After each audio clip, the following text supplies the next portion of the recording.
doy la palabra a Patricia Olcina Ponsel, que sería la última candidata. En este caso, Patricia, igualmente licenciada en Filología, realiza su tesis doctoral bajo la tutela de Elena Arigita en la Universidad de Granada.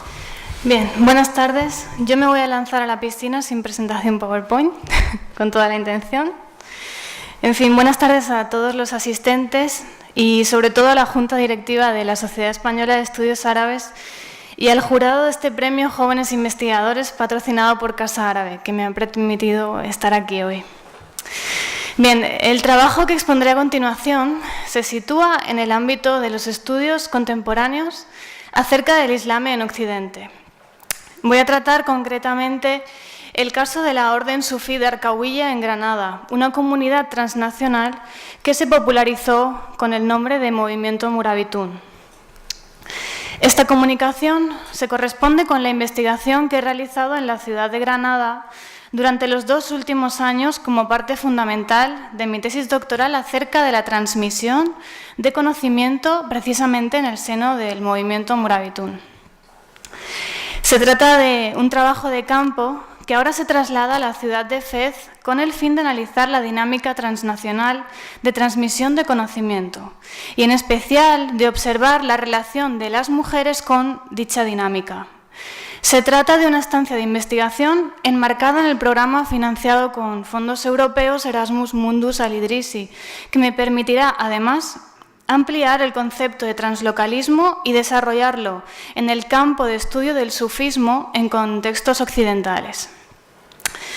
En primer lugar, ya presentando el contenido de mi exposición, como introducción a la citada tesis doctoral en curso, presentaré el desarrollo histórico del movimiento Murabitún en relación, por una parte, con su dinámica comunitaria en torno al conocimiento, sus actores y la transmisión, y por otra parte, con el contexto de transición democrática de España.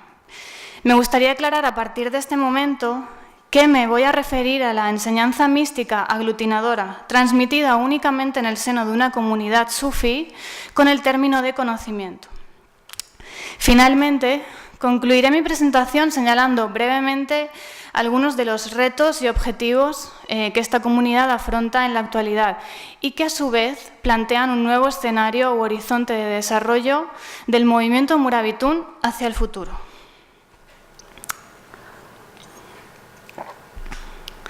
La Tariqa de Arkawiya Habibiyya, en la que se inserta el movimiento Murabitún, se estableció en Europa a partir de los años 70, en un contexto marcado tanto por la orientalización como por la presencia histórica del Islam en el continente. Ya en aquel momento, algunas de las subdivisiones de la Tariqa Shadiliyya se habían establecido en Europa junto con otras órdenes de origen africano. El historiador experto en sufismo occidental, Ron Gibbs, describe este periodo de transformación de la espiritualidad europea, situando el sufismo como punto intermedio entre Oriente y Occidente. En este contexto, el futuro movimiento Murabitún se gestó en Londres como una comunidad sufí de carácter transétnico, cuya autoridad espiritual se refería a la Tariqa Habibiyya, que toma su nombre precisamente del Sheikh Mohammed ibn al-Habib en Meknès, cerca de la emblemática ciudad de Fez, que se convertirá en un referente para la comunidad a partir de aquel momento. La comunidad Murabitún presenta aspectos de autoridad, liderazgo e identidad comunes a otros movimientos sufíes contemporáneos que nos permiten definirla como un movimiento sufí translocal. Cabe explicar en este sentido que el uso de este término en mi investigación resulta de la transformación del concepto de transnacionalismo en relación con el análisis de las variaciones del Islam como consecuencia de su adaptación y localización en contextos diversos. Dicha conceptualización está basada en el aparato teórico principalmente desarrollado por 3 destacados investigadores en el ámbito de los estudios islámicos. El primero de ellos es Peter Mandaville, experto en política y movimientos islámicos en Occidente. El segundo es el historiador británico, el citado Ronald Gibbs, que ha coordinado algunas de las obras de referencia recientes acerca del sufismo en Gran Bretaña. Y por último, Martin van Bruynesen, el prolífico investigador en la cuestión de la transmisión de conocimiento, cuya reciente aportación metodológica apuesta por la necesidad de analizar el Islam en Occidente desde una perspectiva localizada. Bien, volviendo al momento de gestación del movimiento Murabitun en relación con su tendencia magrebí, algunos de los estudios recientes coinciden en señalar que se trata de una tendencia frecuente entre las comunidades sufíes que se establecieron en Occidente a mediados del siglo XX, al igual que la influencia del yoga o el movimiento hippie tuvo su consecuencia durante los años 60. Precisamente los primeros miembros de la comunidad londinense ya habían participado en algunos grupos relacionados con la contracultura, al igual que hoy en día algunas de las personas que se ven atraídas hacia el movimiento Murabitun lo hacen por su oposición, su discurso de oposición al desarrollo de la secularización en Occidente y también al sistema económico capitalista. La primera comunidad Murabitun en Londres se autodenominó Habibiyya, reconociendo así la autoridad de su fundador, Abdelkader, por aquel momento, como depositario legítimo de la enseñanza mística del citado Sheikh Mohammed ibn al-Habib, del cual toma su nombre, recordemos, la orden Habibiyya Darqawiyya. Se trata de una relación fundamental, basada en la transmisión de conocimiento, en torno a la cual se organiza una comunidad sufí. Esta relación establece distintos niveles de realización espiritual vinculados tanto a la capacidad de transmitir conocimiento como a su adquisición en calidad y cantidad, dotando al sufismo efectivamente de una performatividad compleja y diversa de sujetos en constante transformación. En nuestro trabajo quedan descritos algunos de los rituales que forman parte de esta performatividad, y buena parte de ellos son o tienen lugar en celebraciones comunitarias en las que he podido observar estos aspectos de identidad, liderazgo y autoridad del movimiento Murabitun, y todos ellos, en mi opinión, están basados en porciones transversales de conocimiento compartido. La movilidad y la transmisión del conocimiento marcaron la evolución de la comunidad Murabitun, especialmente a partir de la década de los 70, hasta convertirlo en un movimiento translocal. En esta época, el número de viajes de su líder, el Sheikh Abdelkader, se multiplicó junto con algunos miembros de la comunidad inglesa.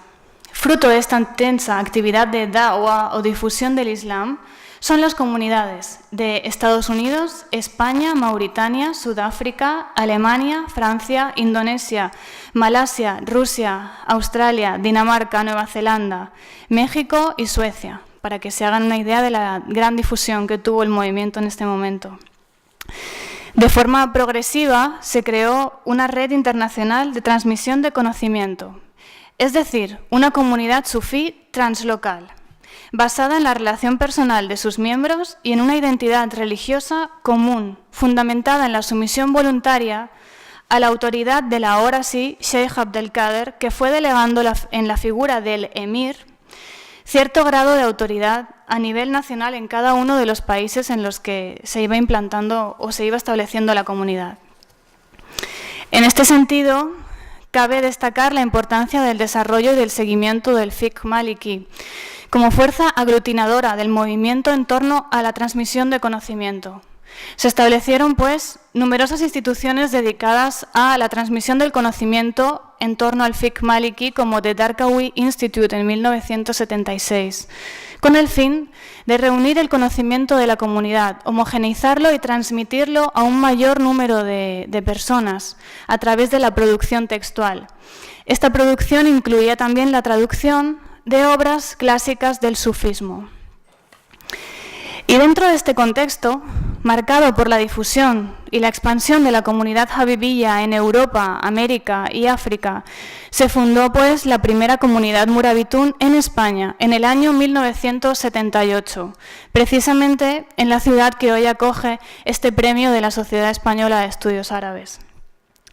Desde Córdoba, la comunidad habibiyya española empieza a identificarse con el nombre de Al-Murabitun, rememorando así el nombre de la dinastía almorávide que gobernó en Al-Ándalus durante el siglo XI y uniendo así su historia a la del Islam magrebí, tratando de integrar en su narrativa, tal y como afirma Elena Arigita, valores islámicos y occidentales en torno a una noción de Al-Ándalus como memoria recuperada, y resalto el concepto de memoria recuperada.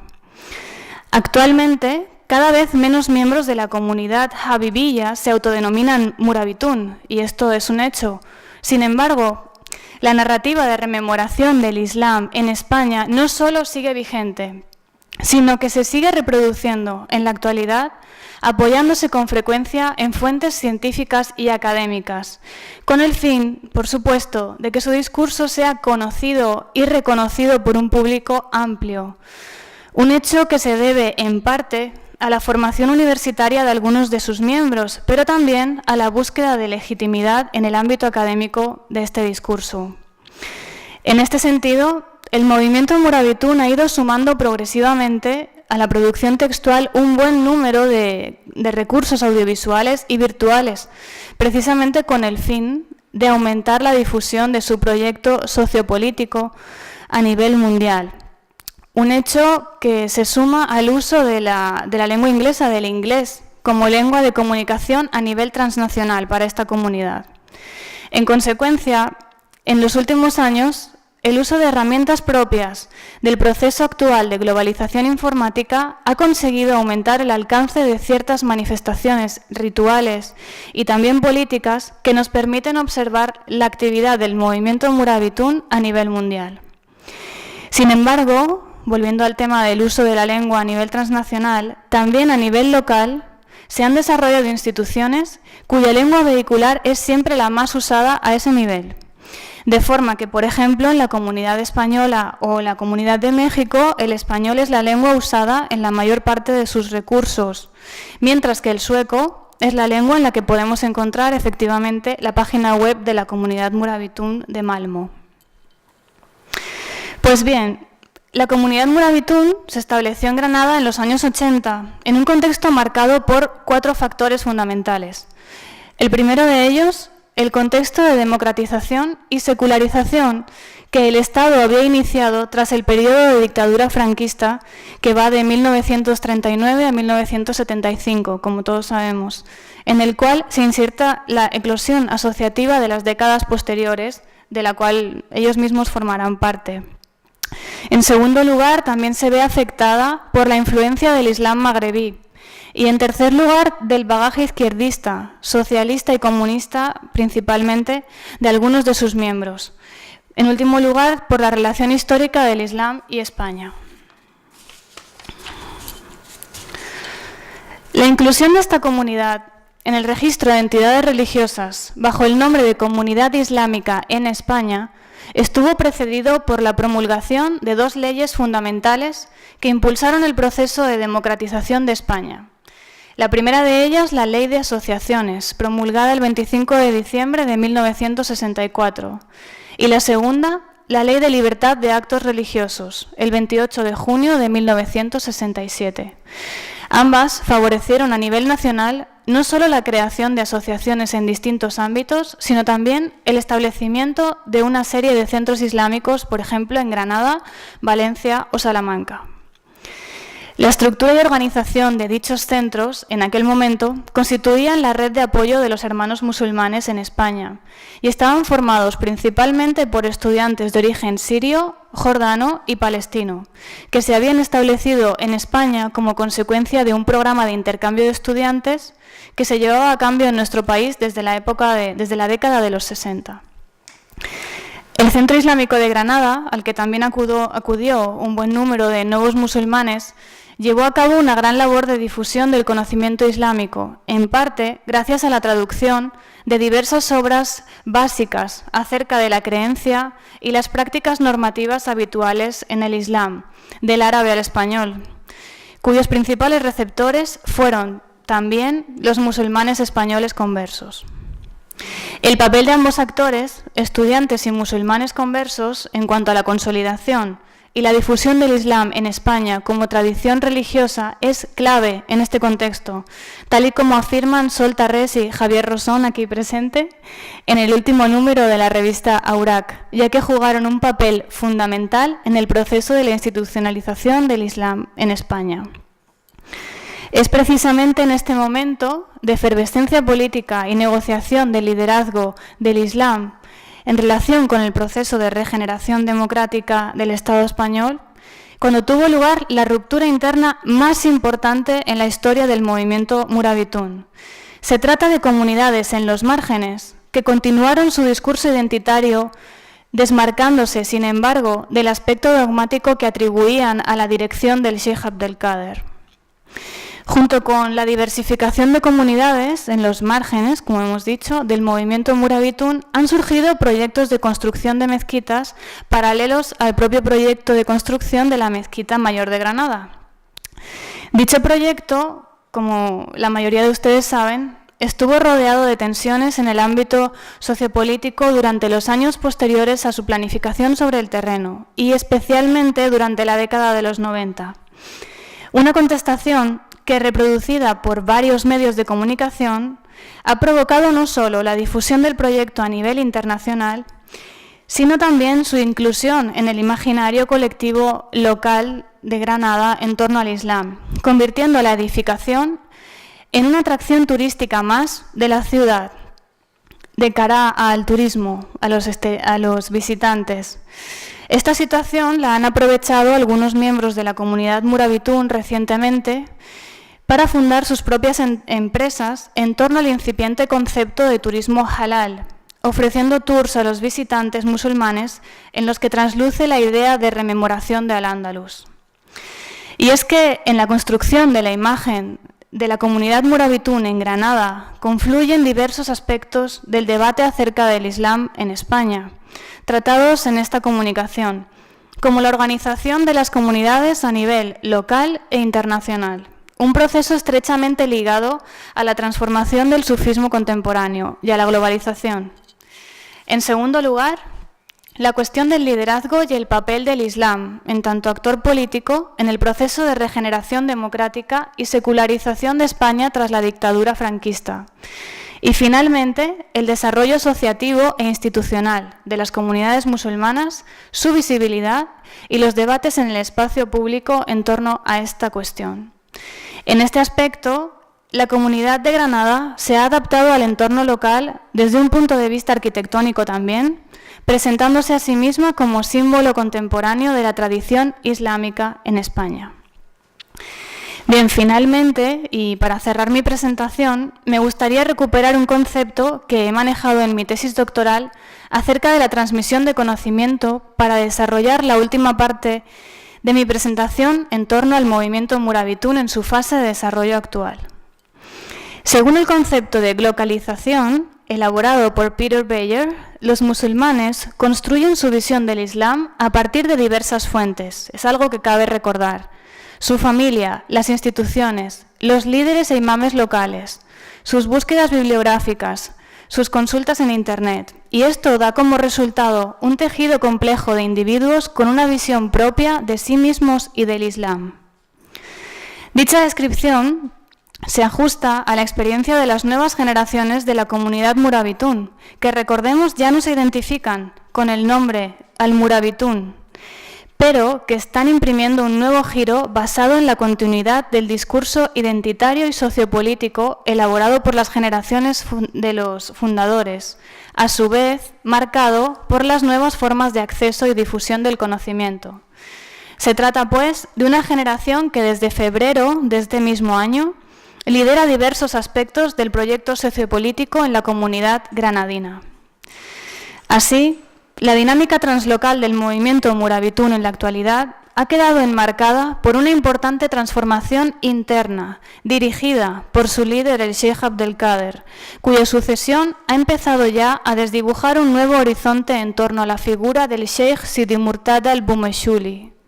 Un proceso ritual en el que su autoridad como guía ha sido reconocida ya por los miembros de la Tariqa Qadiriyya Darqawiyya, a través de los numerosos encuentros que han tenido lugar tanto en sus comunidades localizadas en Occidente como en su propia Zawiya, situada en el sur de Marruecos, en la población de Khalat Mgouna, también conocida con el nombre de Valle de las Rosas. Muchas gracias.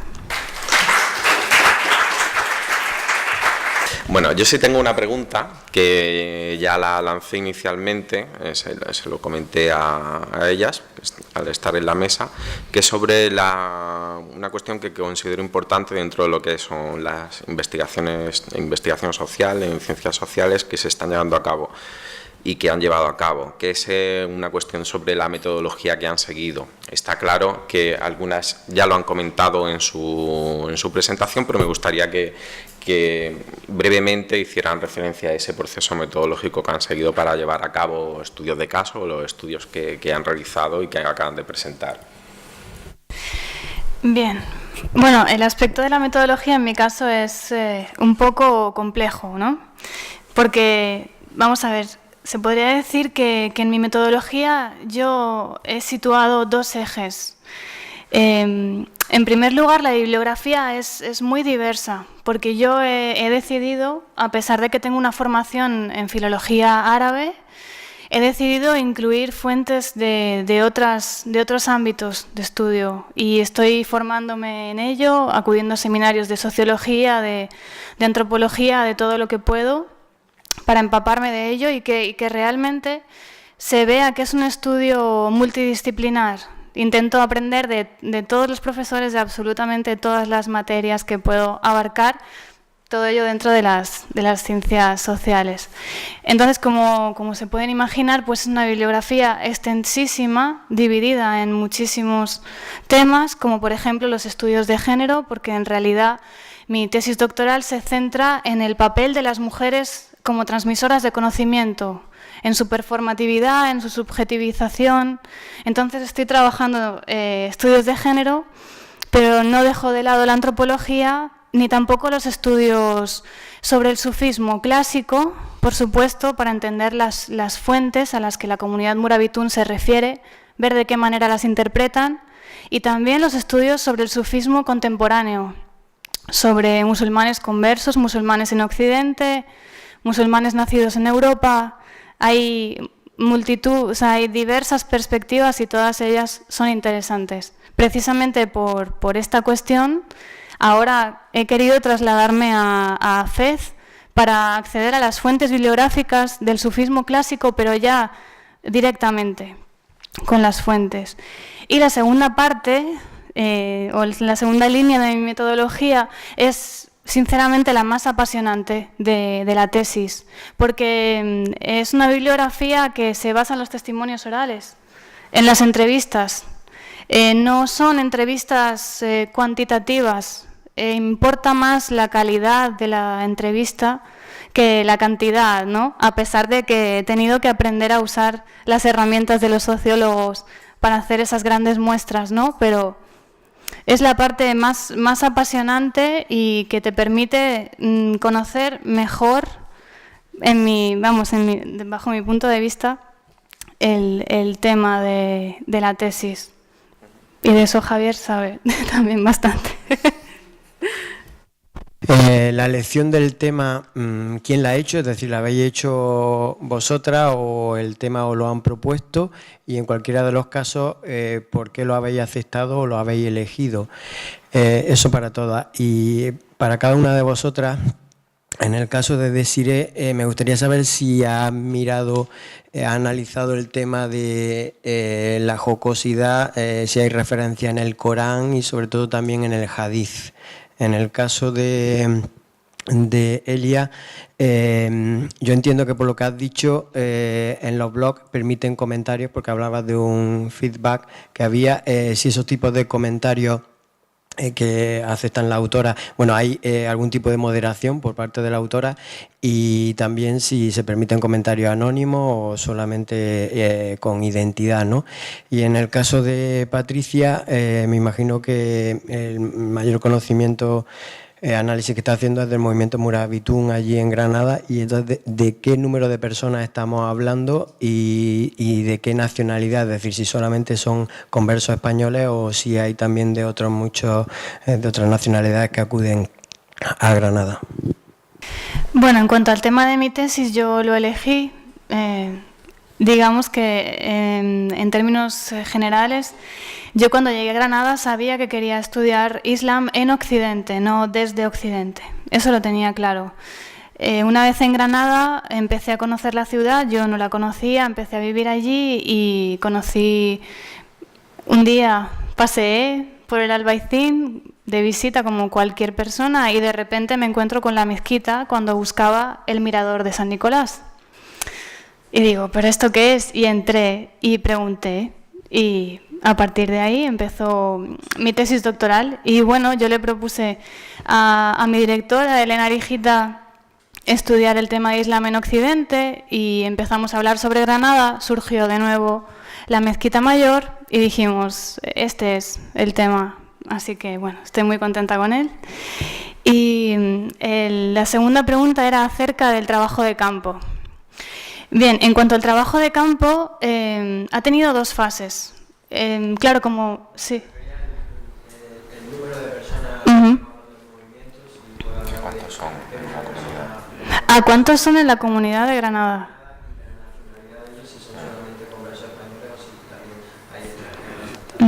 Vale. Bueno, claro, en cuanto al número de... Lo primero es... a ver, ¿cómo lo explico? Bueno, en mi comunicación yo he citado el término de movilidad, ¿no? Y de translocalismo. Este término esta terminología me da pie a responder a su pregunta. Decir Comunidad de Granada, hay que definir qué es Comunidad de Granada, ¿verdad? Porque la movilidad define a este movimiento. Entonces, tenemos personas que han nacido en Granada o que se han convertido al Islam en Granada y podríamos decir que son de la Comunidad de Granada, pero que en la actualidad viven en México, en Chiapas. Entonces, ¿dejan de ser de la Comunidad de Granada? O gente que ahora mismo ha fundado un proyecto educativo, como en el caso de las mujeres, un proyecto educativo de universidad en el sistema sudafricano, en Sudáfrica, en Cape Town. Entonces, gran parte de esas mujeres, o algunas de esas mujeres son de la Comunidad de Granada, otras no. Otras son inglesas, son de otros países de África. ¿Son Comunidad de Granada? Bueno, lo que me gustaría decir es que en mi trabajo de campo, precisamente con un contacto constante y directo y muy frecuente ahora, no al principio, claro, he podido ver que precisamente por esa movilidad tan grande, y ese contacto transnacional y translocal entre comunidades, es muy difícil hablar de Comunidad de Granada y decir un número, aunque hay estudios que hablan de un número y dicen 200, dicen 500, hablan de primera generación, segunda generación. Pero por mi experiencia he decidido usar esta terminología hasta que no haya desarrollado yo un aparato teórico lo suficientemente fuerte como para responder a esto. Entonces, hay estudios en los que se dice una comunidad de entre 300 y 500 personas, por ejemplo, pero yo disiento en esta forma de, digamos, de ponerle un número, porque no me parece útil.